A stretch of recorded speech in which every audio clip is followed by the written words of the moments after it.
This is the next silver flare. As you can see, they all have their receiver attached.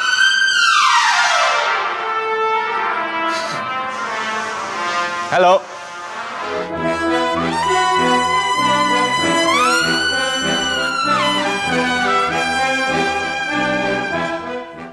So here we have our rings that are now prepared to fit the slides with the perfect shape and circumference of the slide. These are casted parts, by the way. We select the best ones because with casting sometimes like a 10% have some defects, but we eat that cost of defects is still the best way to produce these kind of designs for us custom made. Same goes for the Z braces, and then needs a lot of preparation because they still need to be custom fit to every trumpet in bending and just making sure that everything is touching in the best way possible, the bell and the lead pipe. And other parts instead, we don't cast them, but we machine, like the second valve brace.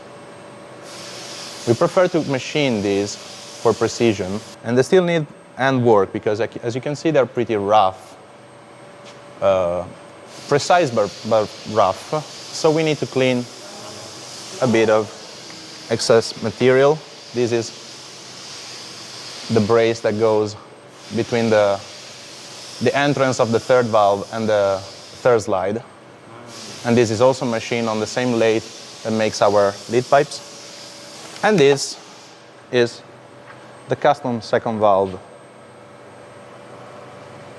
Just a tiny flower we attach there. Is a shot of all the pipes right now. These are 0.6 thickness brass B-flat pipes with the lightest bronze receiver. These are 9mm Venturi, all of them. And these are the heavier 0.9 with the heavier receiver. And I'll show you the difference actually. Here you go. You can see the difference in thickness on the receivers. And the thickness in the pipe. Well, here you can clearly see where there's a bigger step on the 0.9. These take more time than the brass one to machine. The material is way more expensive with the nickel silver. Comes from Germany, and this is 0.9. It's the same specs as the 0.9 in brass.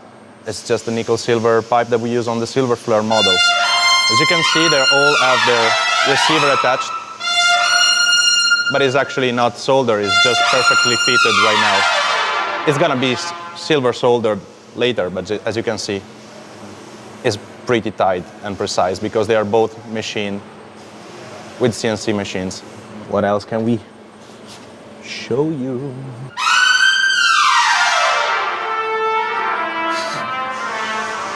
Hello. These are brass 0.5 pipes, tubes, sorry, and nickel silver ones.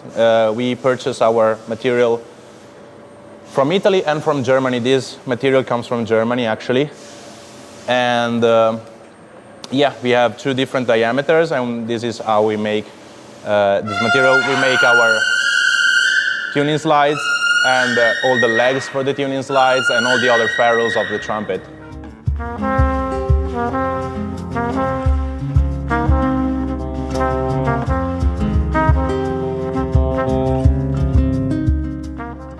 This is the next silver flare.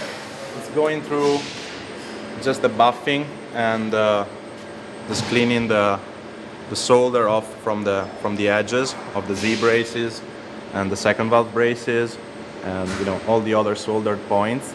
This needs just a lot of handwork now with scrapers and paper and buffing and a lot of care.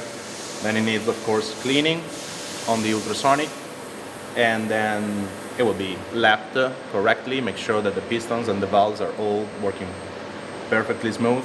And the tuning slide, that's already working pretty nice, but it will be even better. Grease, oil, valve caps and then it's ready to play. It's not the fun part of assembling actually the trumpet because it's just taking care that everything looks nice. It's like cleaning your room. It's not the best part of of your day, but yeah, of course, it's very important for our customer that we present the best way the instrument as possible, and we like our instrument to be clean in certain spots.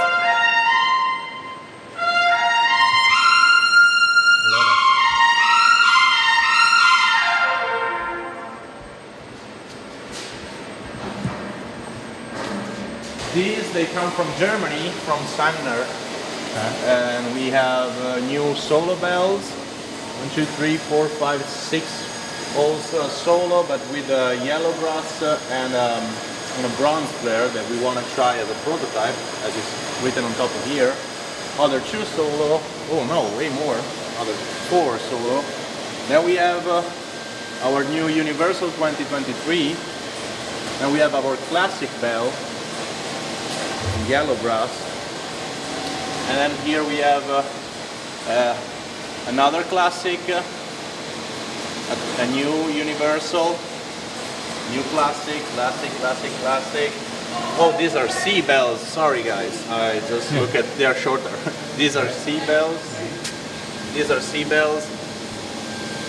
This is a silver flare, and the 1, 2, 3, 4, 5, 6, 7 solo max bells, 145. And these are all prototype bells.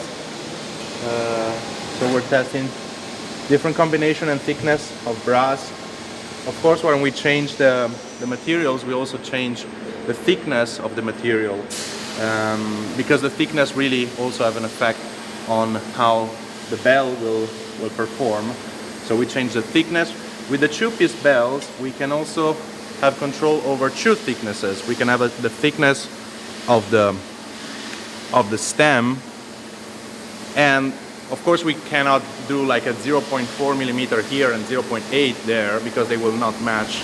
But we can do for something like 0.5 and 0.6, or 0.505 or 0.504, and vice versa. So we try different things. We try thickness, we try different beads, try different diameters, we try different materials, and yeah, these are all bells that still have to be cut to the proper length. So you can see the tail of the bells is longer, and they will be measured and cut correctly to our total length, the respective geometry. So what's the next step? Oh, for these is just the first thing is to to measure the bell in just controlling checking the height of the band, checking if the band is to our standard, and then measuring. We have our system to measure the bells and cut the chunk that is normally around 5 centimeters. It will be prepared. It will be prepared in the inside diameter to be inserted in a trumpet, soldered on the trumpet, and then it's up to just the brushing of the final instrument, basically.